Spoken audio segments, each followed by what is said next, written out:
Wenn Kinder auf die Welt kommen, so die ersten Jahre, wenn man es so in der Hand hat, das unschuldige Lächeln, das erste Lächeln, wenn es die erste Mal Mami und Papi sagen und die 2 Wortsätze bringen, dann fragt man sich, ob das Kind irgendwann etwas Böses tun kann. Und irgendwann kommt der Wechsel, wo man das Kind sieht und mir fragt, hast du Schoki gegessen? Hast du Schoki gemuckt? Und das Kind sagt, nein, wieso? Und du sagst, ja, wo kommen denn das dreckige Maul her und die klebrigen Finger und die Schokoflecken auf dem Pulli? Und es schaut dich an und es sagt, keine Ahnung. Wir sind im 2. Teil von unserer Serie Beautiful Resistance. Wunderschöne, fehlt mir das Wort. Widerstand, ein wunderschöner Widerstand, wo wir so einen Gegenpunkt vielleicht gegen unsere Gesellschaft manchmal setzen. Jetzt nicht einfach, die Gesellschaft ist böse und wir sind gut, wir sind ja genau gleichen Teil. Wir sind in einer Serie über das Böse. Wir haben den Titel so ein bisschen schön gemacht, oder? Das soll ja am Anfang nicht gerade ablöst. Aber eigentlich ist es eine Serie über das Böse und wir schauen die dreifache Allianz an über das Böse. Letzten Sonntag hat der Timon Studler angefangen mit dem Teufel, der die Lüge reinbringt, der es durcheinander bringt, sehr oft mit einer Lüge. Und heute wollen wir uns über die Abgründe von unseren Herzen beschäftigen. Und nächsten Sonntag geht es noch ums Böse um uns herum. Schon noch plakativ, sogar über das Böse reden. Kann man das überhaupt noch? Also ich meine, ist jetzt nicht das, was heute jetzt so in ist, oder? Für Jesus war das Böse eine Realität. Wenn wir die Bibel anschauen, dann ist der grösste Teil der Bibel handelt eigentlich über Gott, über Jesus, über den Heiligen Geist.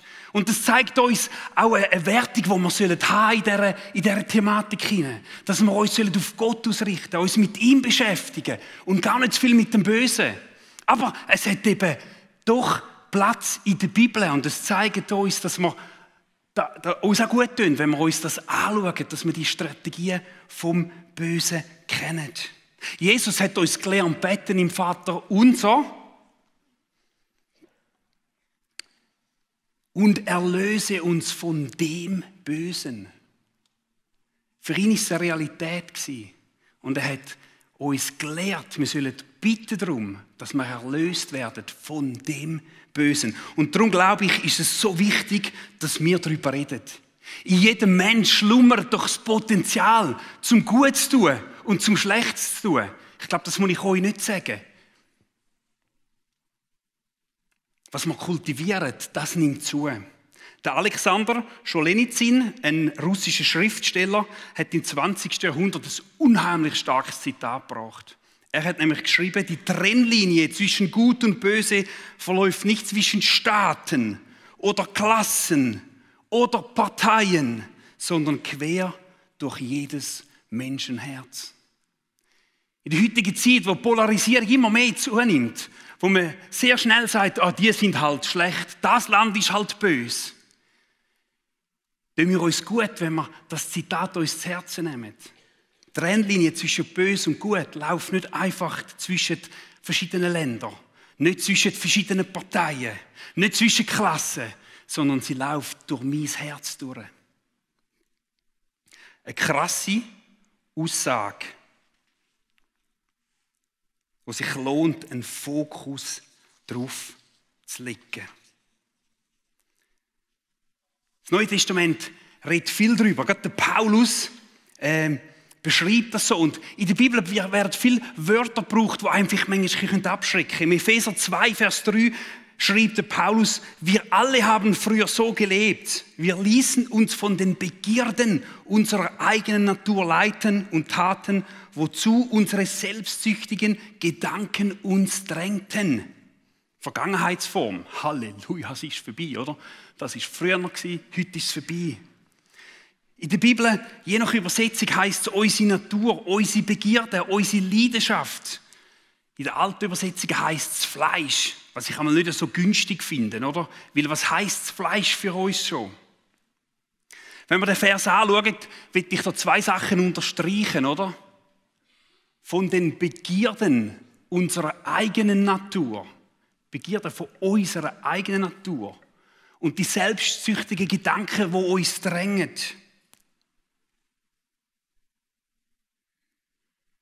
Es ist nämlich zu einfach zu sagen, hey, es war der Teufel, der mich jetzt verführt hat, oder?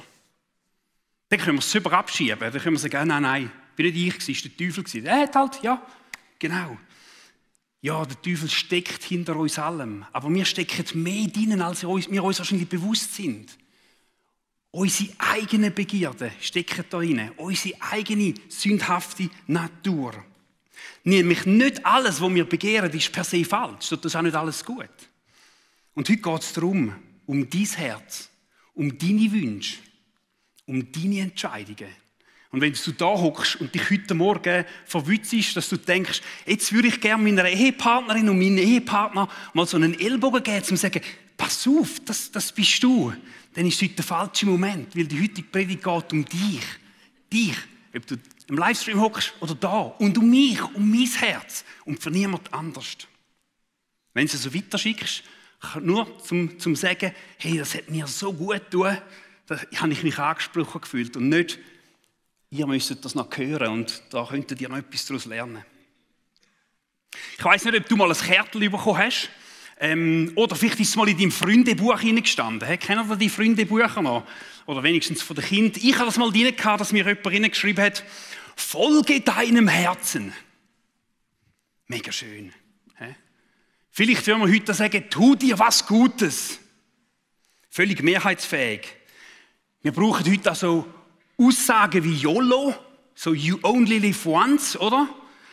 Das sind jetzt vielleicht die Jüngeren. Die Älteren würden sagen, ja, man gönnt sich, es ist nichts, gell?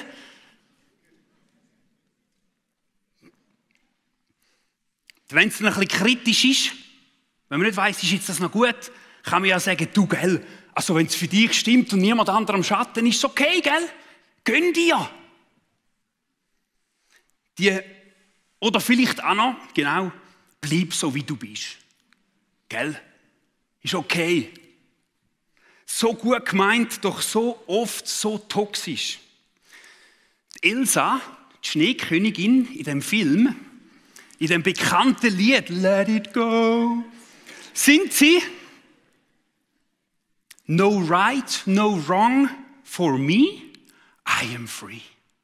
Kein Richtiges, kein Falsches für mich, jetzt bin ich frei. Jetzt können wir darüber lachen, vielleicht auch ein bisschen wegen meiner Performance, oder? Aber ist es nicht so, dass auch ich mich manchmal erst frei fühle oder das Gefühl habe, ich fühle mich frei, wenn ich einfach voll entscheiden kann? Wenn da nicht noch etwas von außen ist, nicht noch ein Arbeitgeber, der mir etwas vorschreibt, nicht noch eine Familie, die noch etwas von mir haben will, nicht noch irgendwelche moralischen Kodex oder biblische Werte, sondern eigentlich, wenn wir doch manchmal rebellieren und wenn einfach mein Leben jetzt endlich mal selber in die Hand nehmen und mein Ding durchziehen. Ich fühle mich frei, wenn ich tun und lassen, was ich gerade fühle, was ich gerade das Bedürfnis habe. Wirklich? Eigentlich wüssten wir doch, dass das nicht wahr ist. Und ich weiss nicht, vielleicht geht es noch mir so, aber ich räuche dort auf den Leim einmal, dass ich mich wieder verwünsche mit so Gedanken. Wir haben doch so viele Beispiele, wahrscheinlich aus dem eigenen Leben. Wir können auch in die Geschichte schauen, wo wir gemerkt haben, dass es nicht so gut kommt, wenn wir einfach allem Raum geben und frei sein wollen. Der Paulus schreibt viel darüber. Und eben, er sagt früher in dem ersten Vers. Und ich hätte ihm gerne eine Frage gestellt, wieso früher? Weil ich erlebe das in meinem Leben, dass es immer wieder reinschleicht. Mein Herz so packt. Der Psychologe Jonathan Haidt hat eine Theorie aufgestellt. Und jetzt müsst ihr euch ein bisschen heben. Vielleicht, ich hoffe, ich stehe euch nicht zu fest auf die Füße oder ihr fühlt euch nicht angegriffen. Er sagt nämlich, dass unsere Wesen aus 2 Ebenen bestehen. Dass wir ein rationelles Selbst haben. Das rationale Wesen, das reflektiert, das plant, das vorausschaut und gründlich abwägt bis entscheidet. Der Dani hat damals letztens in der Predigt so eine ähnliche Theorie gebracht. Und jetzt kommt es eben, was ich die einen vielleicht betüpft sein, das Tier-Ich. Das Tier-Ich. Also das Animal Self und das Reasoning Self. Das Reasoning Self, das rationale Ich, das ist selbsterklärend, oder? Und das tierische Ich, das ist unsere emotionale Seite, die Intuition, das körperliche, das Triebgesteuerte. Es ist spontan, es sucht Lust, vermeidet Schmerz, strebt nach Status, Zugehörigkeit und Sicherheit. Es reagiert instant, sofort, schnell und automatisch. Das Animal, das Tier-Ich. Das bringt dann natürlich so ein bisschen abgeleitet von dem Tierinstinkt, oder? Wo die Tiere haben. Ich habe letztens mit einem Hühnerbauer geredet und er hat gesagt, dass der Fuchs gekommen ist und ihm 60 Hühner gerissen hat über Nacht. 60 Hühner, das sind viel, oder? Jetzt habe ich mir vorgestellt, der Fuchs ist doch gekommen und hat gemerkt, es wird langsam Herbst. Im Winter ist das Futter rar. Also wenn ich jetzt 60 Hühner schlachte, eine Suppe mache und die einwecke, hat meine Familie die ganze Winter durch eine feine Nacht, oder? So ein bisschen Soul Food in meinem Bauch rein und so. Nein, der Fuchs ist dort drin, hat aus Hunger, aus einem guten Bedürfnis heraus, hat er ein Huhn gerissen, für den Bauer nicht, für den Fuchs schon, oder? Und dann ist es mit dem durchgetrüllt. Und dann hat er einfach die Hühner geschlachtet und dort liegen lassen. Mega lustiges Beispiel, also für den Bauer nicht, für uns jetzt vielleicht. Aber es beschreibt doch etwas, was in uns manchmal abläuft. Dass in so einem Point of No Return kommt, was nicht mehr rationell ist. Der Paulus beschreibt das im Römerbrief, im Römer 7, der Vers 15 und 19. Ich verstehe es selbst ja nicht, was ich tue. Das Gute, das ich vornehme, tue ich nicht, aber was ich verabscheue, das tue ich. Ich will eigentlich Gutes tun und tue doch das Schlechte. Ich verabscheue das Böse, aber tue es dennoch. Und ich finde das ist so cool, das psychologische Konzept, mega gefährliches Halbwissen jetzt bei mir, ich bin kein Psychologe, aber es hat so resoniert, wenn ich über das gestolpert bin, mit dem Vers von Paulus. Und es ist doch genial, wenn man sieht, dass die Bibel Sachen beschreibt, die Psychologie heute auch entdeckt, oder? Und da stehen wir doch manchmal in einem Dilemma. Jetzt habe ich Bedürfnisse, jetzt kommen da Wünsche rauf. Und ich werde doch Ihnen heute auch gelernt, hey, ich muss mir gut schauen. Hey, ich muss auf meine Bedürfnisse eingehen. Hey, meine Bedürfnisse müssen im Verlag gestillt werden. Ich muss doch wissen, was ich für Bedürfnisse habe. Ich brenne sonst doch aus. Und da sehen wir, glaube ich, wieder so eine Handschrift vom Teufel, die reinkommt und die Wahrheit vertreibt. Ja, hoffentlich kennst du deine Bedürfnisse. Ja, hoffentlich weißt du, was du brauchst. Ja, hoffentlich schaust du dir. Ja, hoffentlich brennst du nicht aus. Doch was sind gute Bedürfnisse? Was sind gesunde Verlangen in unserem Leben? Es gibt nämlich konkurrenzierende Verlangen. Und ich will ein kleines Beispiel machen. Und zwar, du stehst jetzt an der Kasse mit deinem Wägeli und vorne dir hat es eine Schlange und du musst warten. Für mich als ungeduldiger Mensch unheimlich schwierig. Dann will ich das Nattel nehmen und ein bisschen scrollen und dann probiere ich das einmal. Das sind die Momente, wo man das lernen kann, oder? Aber dann musst du etwas machen und dann wandert einem der Blick so und dann siehst du, oh, da hat es ein Magazin. Und dann schaust du die Magazin an und dann siehst du so ein Fitnessmagazin. Und du siehst so zwei Menschen vorne drauf, oder? Er Sixpack und super definiert. Niemand von diesen zwei hat 1 Gramm Körperfett. Und dann merkst du so, ich sollte eigentlich auch wieder ein bisschen mehr machen. Und es kommt das Bedürfnis raus, das sagt, du solltest dir besser schauen.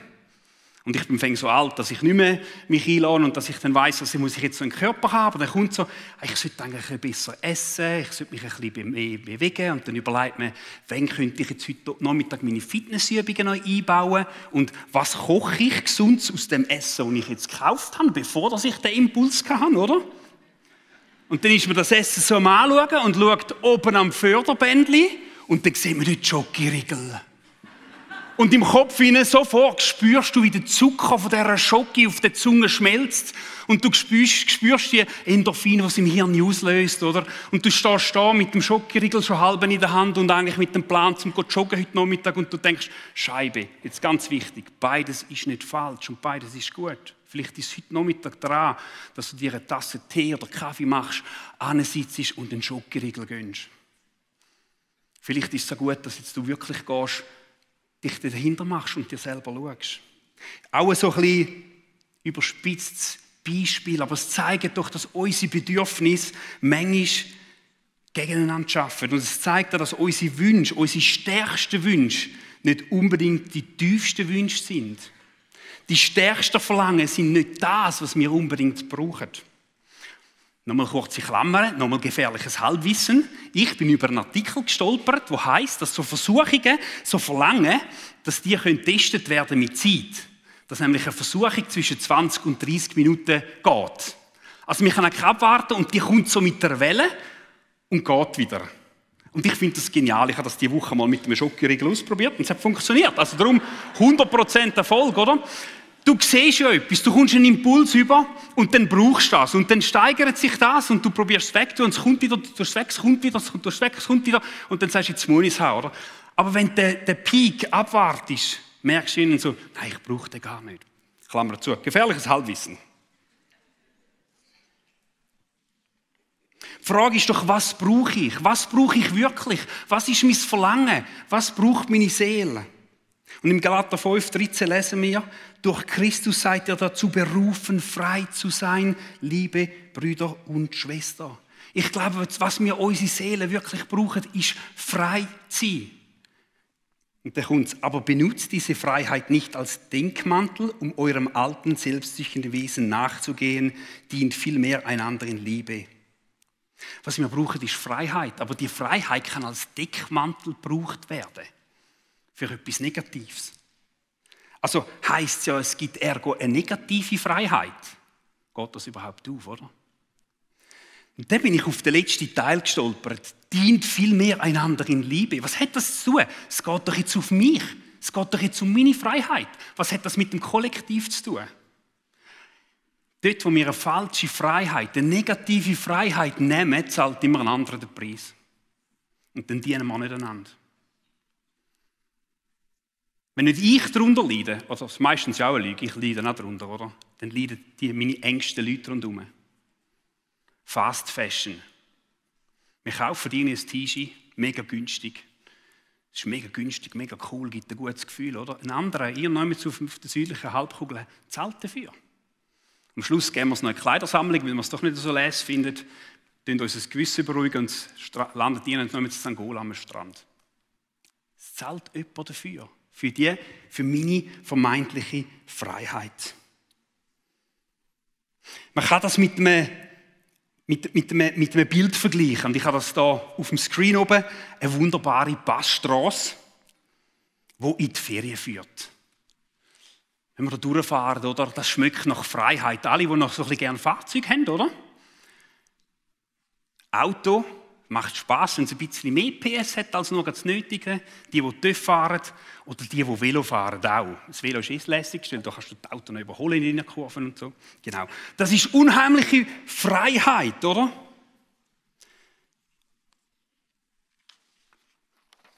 Doch zu welchem Preis?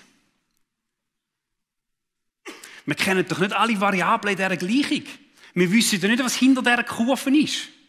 Ob dort eine Kuh draufsteht, ob ein Steinschlag runtergekommen ist, ob die Kurve enger wird, wenn man die Straße nicht kennt.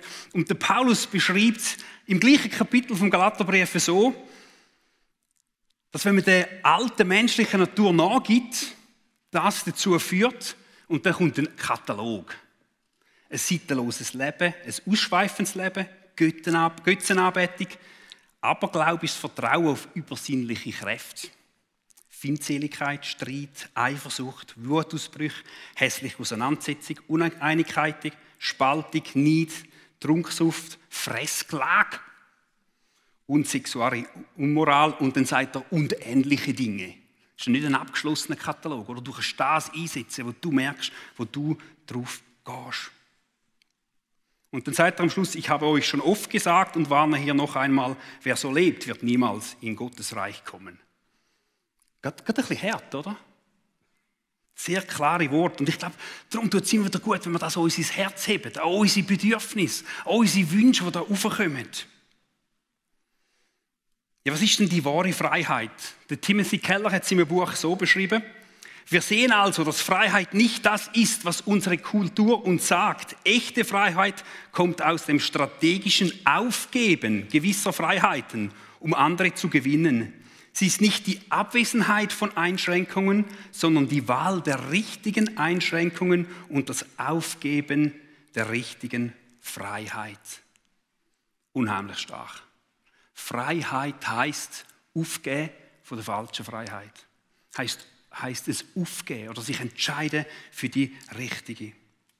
Und wir können bildlich sagen, jetzt auf dieser Seite, Freiheit bedeutet eben in dem Fall eine Passstrasse mit einer Leitplanke.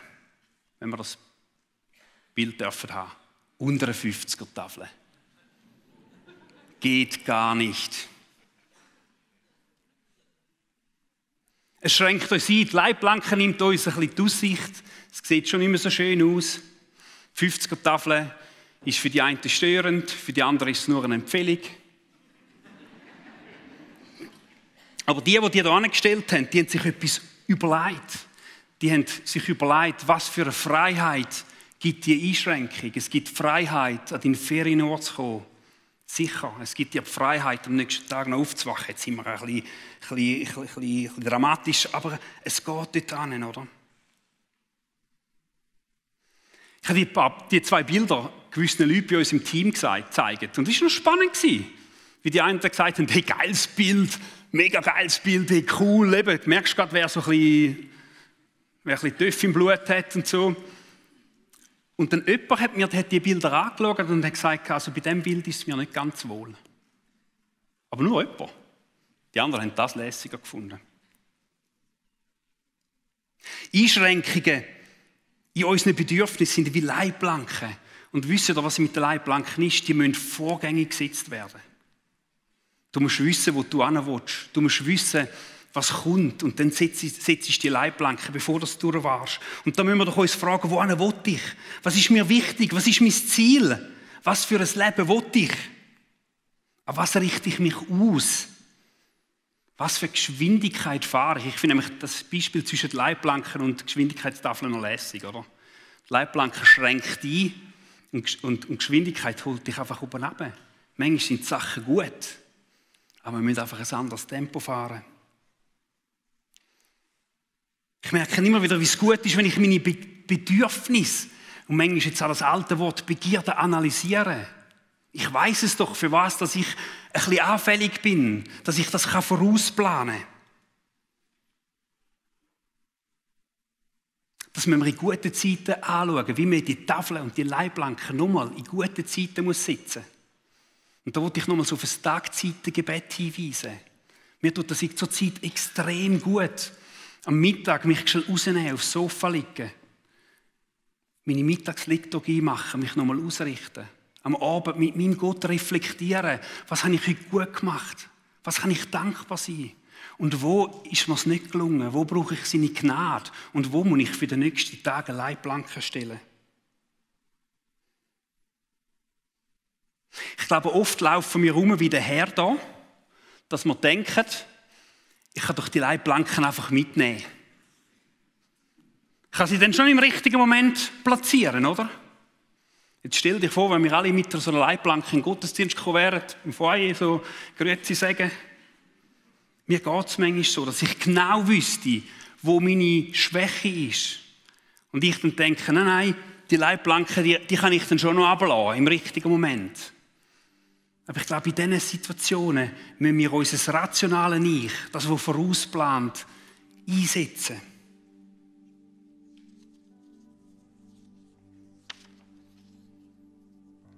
Der Timon hat letzte Woche gesagt, wenn es um die Lüge geht, müssen wir wissen, was die Wahrheit ist. Um die Lüge zu entlarven, müssen wir die Wahrheit kennen. Und die Wahrheit ist nicht eine Lehre, sondern die Wahrheit ist eine Person. Das ist Jesus Christus. Jesus ist die Wahrheit und bei ihm liegt die Freiheit. Auch wenn es um Freiheit geht, geht es nicht um eine Lehre, sondern es geht um eine Beziehung mit dem Gott, der Leben bringt. Und ich will dich einladen heute Morgen. Darum ist es etwas, das nur dich angeht. Darum habe ich auch nicht ganz so konkrete Beispiele gebracht, weil du weißt, mit deinem Gott zusammen, wo du anfällig bist, was du machen musst.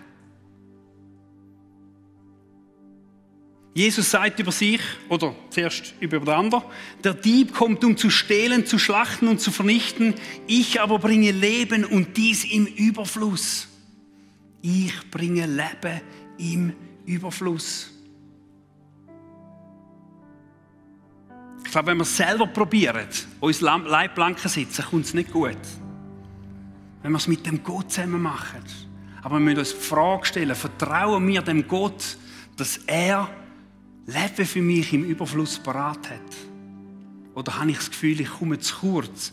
Ich muss mir selber etwas holen. Darum sage ich euch, lasst euer Leben von Gottes Geist bestimmen. Wenn er euch führt, werdet ihr allen selbstsüchtigen Wünschen widerstehen können. Galater 5, 16. Es ist ein Prozess, wo wir dran sind. Gott hat mich gut gemacht.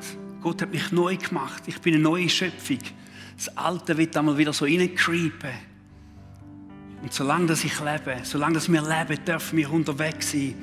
Und das Gebet von David ist mir nochmal so rein, aus dem Psalm 139, Vers 23, wo er betet, durchforsche mich, o Gott, und zieh mir ins Herz, prüfe meine Gedanken und Gefühle, sieh, ob ich in der Gefahr bin, dir untreu zu werden. Und wenn ja, hol mich zurück auf den Weg in die Leitplanke mit der Geschwindigkeitsbegrenzung, den du für uns immer gewiesen hast.